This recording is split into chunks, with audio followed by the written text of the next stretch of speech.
Hey, welcome back to the show. I am Huck, and on today's episode, we're going to continue the review of this amazing box set of the Classic Monsters Legacy Collection from Universal Studios. Last time, we covered Dracula, Frankenstein, and the Wolfman, and on today's episode, we continue with The Mummy and the Phantom of the Opera. So let's get started.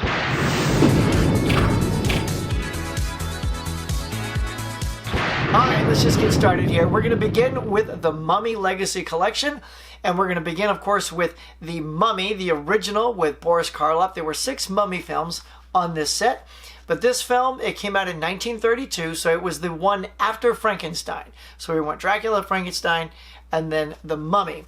And let me just say, again, setting the tone in this film was excellent. The production value was good, the lighting, the acting, the story, it was just, it took its time, and it really did a good job explaining the myth and the legend that surrounds the mummy. And it's interesting because they didn't give it away right away. The movie actually starts with Boris in the mummy makeup, that very iconic makeup by Jack Pierce, and he looks phenomenal. But what you don't tend to know is that we're so used to this look of Boris Karloff as the mummy that he's really not in this makeup for the entire film. This is really just like the first 5 or 10 minutes of the film as he's the mummy, and he basically, this guy opens this box that was buried with the mummy, and of course they're not supposed to desecrate that either, but he cracks it open, he starts reading the scriptures, and then it all goes crazy, right? So he reads the scrolls, and then the mummy comes alive, and that freaks him out. Like, he just starts losing it. He starts just he just basically laughs himself into insanity.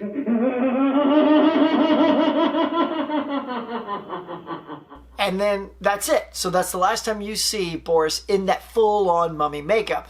Because after that scene, and here's the thing too, they never show you head to toe him coming out as the mummy.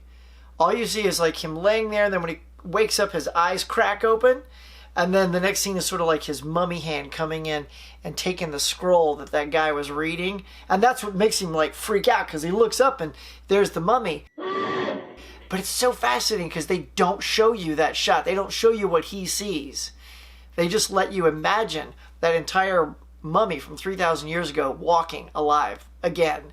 And so he exits, and then he starts to become younger. The next time you see him, he still looks like old, but even that makeup looks excellent. What I hear is that they pull his skin really tight, and they put like this glue and stuff on there, and then when they let it go, it just wrinkles up. And so that's the effect that Boris has on the rest of the film, is that look.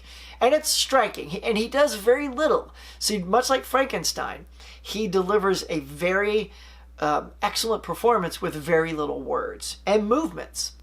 So, but the rest of the film is excellent too. The cast is great, and there's one particular shot. As soon as I saw it, I'm like, whoa! Like, this was the most intriguing. Like, it sort of hits you over the head because you're not used to seeing amazing, fancy camera shots in these films.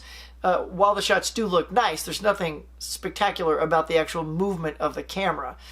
And so there's this pool, like sort of a pit with smoke in it, and then Imhotep, that's Boris Karloff, and he's showing this girl their history, like he finally gets the girl of his dreams in there. And the lead actress is actually Hungarian, so it's kind of nice, you know. I've been watching so many of these, and it's just so filled with like pasty white people that she has a very exotic look to her. So it's nice that when someone is supposed to be Egyptian, even Boris Karloff, he has sort of a very European look to his face, even though he was born in England, but he's got that sort of that exotic European look to him.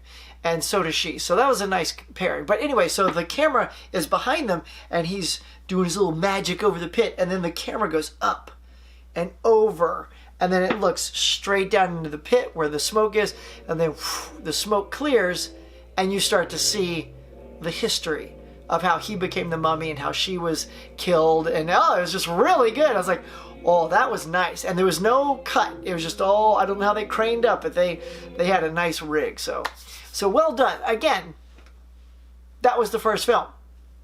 Now we move on to the second film and the rest. Okay, so bear with me. The next film is The Mummy's Hand. And in The Mummy's Hand, these two guys are archaeologists, and they hear about this mummy, right? And they want to go find him. So they're in this bar, and it's almost like, reminds me of Rick's bar in Casablanca. You know, it's got that kind of feel to it.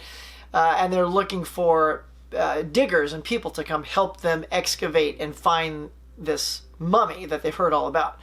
So it's good, you know, it's interesting because you have to keep the series going, but it's not the same feel and tone at all of the first film. In fact, as you progress to all these sequels, they all have that sort of same flair and flavor to them. And that's not necessarily great, because it doesn't, when you're binge watching all these, they start to feel the same.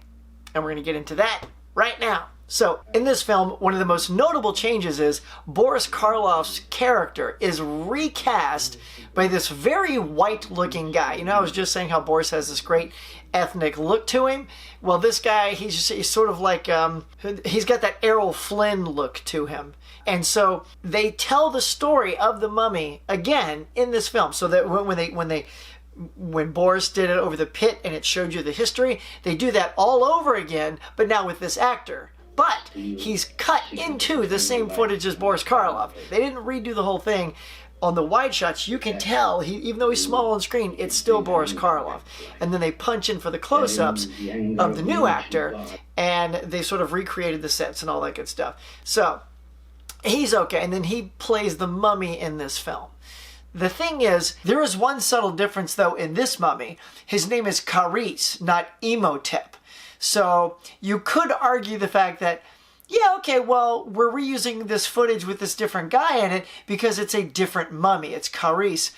But you're also using the same story as Imhotep that you're using for Caris. So that's why it's a little, I don't quite understand why they didn't just say it's also Imhotep if you're going to kind of keep using the same story and a little bit of the same footage and stuff like that. Anyway, so that's the subtle difference between the Boris Karloff mummy and all the sequels that follow. All right, let's keep going.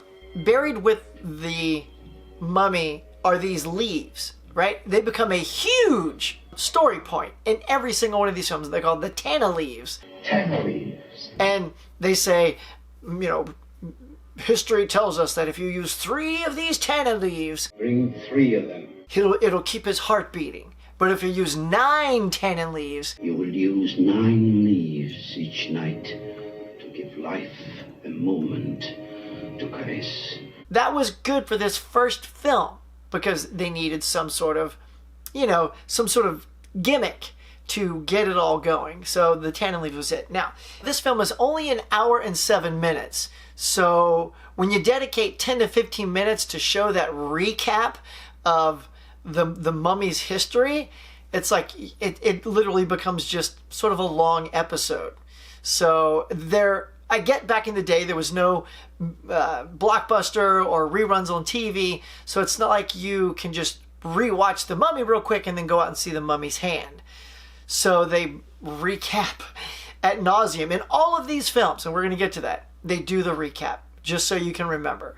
It's a bit annoying. But anyway, that's okay for this one. You got to let it go. Anyway, so while the first movie was all about lost love and Imhotep wanting to reunite with his lost love of 3,000 years ago and just be immortal together, it's this real bittersweet, like, love that can never be.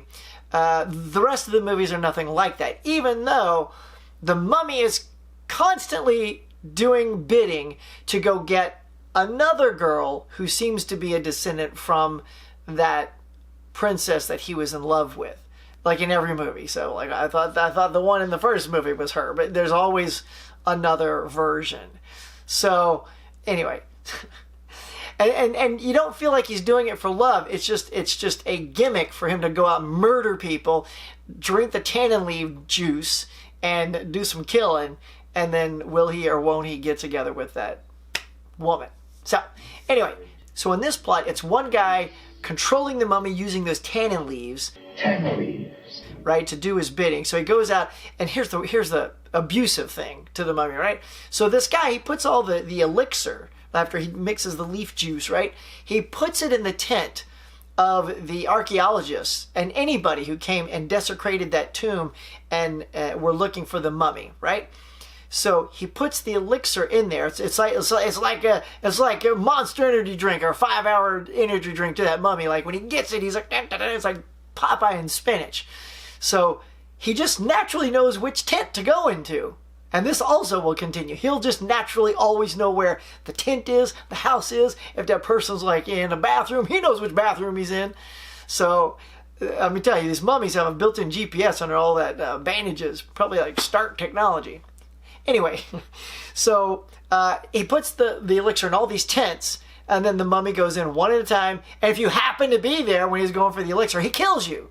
So that's unfortunate for the person there, but that's so he can drink the juice. My thing is, if the guy that's mixing all this, just give the mummy the drink. Here, bro, clink, look, let's go party. But no, he does this weird thing in order to kill the archaeologist. So he plants the stuff so the mummy will do the killing. So that's the premise and the plot of the second film. Now the third film is The Mummy's Tomb. Well, it does pick up where the other one left off. So now these archaeologists are still part of the story. They're aged up a little bit, same actors, but this movie was in 1942 and the sequel was in 1940. So that also tells you that that first sequel, it was 8 years after the first film. So I do get why they put that recap in there. But now, 2 years later, we're in this sequel and the recap is there again. So you got to sit through another 10, 15 minutes, like constantly of another character telling the story. So you figure by now if the audience doesn't know who the mummy is, do you really need to know the backstory? It's a guy in bandages, it's a mummy. Let's move on. Then it's just a 48-minute movie and you're done. You get back to what you were doing. So anyway, so this story is the mummy is now being used by the antagonist to go murder the offspring of Bannon, who is the main leader from the archaeologist from the previous film. So he's sent to go kill Bannon, and his sidekick, his name is Babe, and also any offspring from Bannon. So the mummy is sent out similar to what he did with the tents and the elixir, only this time he teases him and says, when you go kill them and come back, I'll give you the elixir. So it's, I mean, literally, like that stuff must be good. You know, I thought my iced teas were delicious. Hell no, there ain't no tannin leaves in there. You know what I'm talking about. All right, let's keep moving. So yeah, so this is the story of this one. The mummy, he's got to go kill people to keep himself alive. And again, there's a girl in this one that he has to go snatch up, bring him back to this bad guy, and he's going to perform a ritual that will kill her, but then make her immortal. It's the same through line in every one of the films. Kill these people, go get the girl, I will kill the girl and make her immortal for you. Same plot. So, does that happen? Well, look, in each one of these films, you know, the mummy's killed at the end. By the way, no spoiler here, but like it's like a Jason Voorhees movie, right? Again, I may have said this about Frankenstein. It's just like that for the mummy. They burn the mummy because, what, he's got bandages, so that's like the best idea. Burn him. It'll burst into flames because this stuff's so old and dry. Oh, but no. In the previous film, he didn't die. He was just horribly burned and disfigured. So in this film, the face does look a little different, but it does not look like makeup on top of a face. It looks more like a mask, and Lon Chaney is now playing the mummy. So the previous actor is out. Now we get Lon Chaney for the next two films, and it's very, it looks a little bit more like a mask. Oh, the documentaries on these are so great. Look, I was sucked into this. As soon as I finished all the films, I took a lunch break, and I put in the making of. They got a great thing. It's called The Mummy Dearest, a horror tradition unearthed documentary. And it is fantastic. All of them. In fact, there's one on the Phantom of the Opera as well, but I'll get to that. And they're just really good. You know, they just tell the story about how it was made. And they mention how Boris, as soon as he was all suited up, he looks at, you know, Jack Pierce and says, but what if I have to go to the bathroom? So it's like, oh, yeah, I guess we got to now take you out of all of that. So I'm sure that played into why the costume looks less cool in these new films. So anyway, moving on, Lon Chaney, now the mummy, does the bidding, gets the girl, gets stopped by all the crazy people, and burned again. Burned, but not. I'm telling you, I don't know what, he must have fire retardant chemicals on his bandages, because not only are they completely intact in the next film, but there's no damage whatsoever. So, I get it. You want to make a sequel, so you're just saying, you know, screw it, it never happened. So that happens so much in these. All right, so let's move on to the next film, which is now called The Mummy's Ghost. Again, Lon Chaney is back as the mummy, and we have the same dialogue by the antagonist that we always get. It's a new guy. I swear, by the mighty power of Amun-Ra, I shall never forsake my trust as a priest of Arca, nor shall I rest until the Princess Ananka and Karis are safe once more in the hills of Arca. And in this one, Tannen leaves her back, y'all. You thought you missed him? Well, yeah, we're not going to let you down. We're going to bring those back. We will brew 9 tunnelings. Another iconic part of this character, of course, is the extremely slow walk that he does. Like, I get that Frankenstein does it because he's basically got that regenerated muscle tissue that he's trying to get used to, right? But the mummy has no muscle tissue. He's like dead, corpsey dude, but he can full on, you know, hit the bricks and get going. But yeah, the slow walk, it's like, it just makes you think, like, how can anyone not get out of this guy's way or outrun him? Instead, they just go, oh, no, no, oh, and the hands go up. I'm like, you know, the time you took to put your hands up and go, no, haul ass, dude, that way. Or that way, or heck, you could probably run at him and do one of these basketball moves, like, and then go, yeah, I mean, come on now. You could totally, like, shuck and jive the mummy, but nonetheless, it's part of that character. It never seems to, like, get in the way of him murdering people, right? And also, by the way, on a horrible, it's like they're on some sort of, I don't know, steel mill thing. It's got this huge ramp, and the mummy's got to hurt 1 foot at a time, like, go up these stairs, you know, because he's got to take it sideways, you know, because I think he has bad knee mobility picking his feet up in the air. So it's like, every time I saw him go up super slow and then come down super slow, I was like, oh my God, stop telling this mummy to go out and do something bad. Poor guy can barely get down the stairs. Now, another thing I've noticed in all of these films, especially the sequels, the Mummy's Hand, the Mummy's Tomb, the Mummy's Ghost, the women, and I feel bad for you gals back then, they just conveniently pass out when the need is there. Like, she is fully coherent. Like, she's laying on the table. She's like, why are you doing this to me? Then the mummy walks in and she goes, hey, and passes out. I was like, well, all right, I mean, I get that he's probably scary, but then, like, she'll come to and then see him and then, like, and then start having a dialogue. But then, like, when the guys come in to save the day, she's passed out again. Why? It's so the men, save the day, can run around the room, challenge each other, have dialogue with each other, and then you don't have to figure out what to do with the girl. Like, what do you do with the girl? Does she writhe around and go, help me, you know, stop swinging that sword and get over here? No, they just, you know, out. So anyway, lots of passing out and reawakening at the moment you need her to. So that was kind of hilarious. Anyway, moving on. For some strange reason, in this particular one, when she sees the mummy, the guy does, like, he is able to pour the elixir in her mouth this time, which didn't happen in the other two. So it starts to kill her. But, like, she gets a white streak in her hair. I'm like, ooh, that's almost very Bride of Frankenstein-like. And then as it goes on along, and then she got 2 stripes. I'm like, that's very Bride of Frankenstein-like. And then near the end, it's like all white. I'm like, what is going on with this hair? So yeah, it's basically killing her. She becomes super crusty and old, and in this one, he carries her old corpsey body to this like swamp pit, right, filled with water, and he basically walks in there and drowns. But of course, we know the mummy's not even alive, so he didn't drown. But of course, they all like, well, he's dead. He drowned into the water. I'm like, all right, well, that's better, because at least he didn't burn to death. So now you just have to crawl out of the water in the next sequel.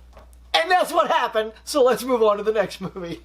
Yeah, it happened. So this one's called The Mummy's Curse. So Lon Chaney is back for the 3rd and final time playing the mummy. There's a swamp, and then there's a legend around the swamp. And the opening of this one, though, is very, like, catchy and fun. Hey, you! We do not take high when you pass us by, we just have to cry. Hey, you! So yeah, there's a swamp, and the legend has it there's a mummy in it, so they drain the swamp because people are freaked out and they want to find the body so they can see it's dead.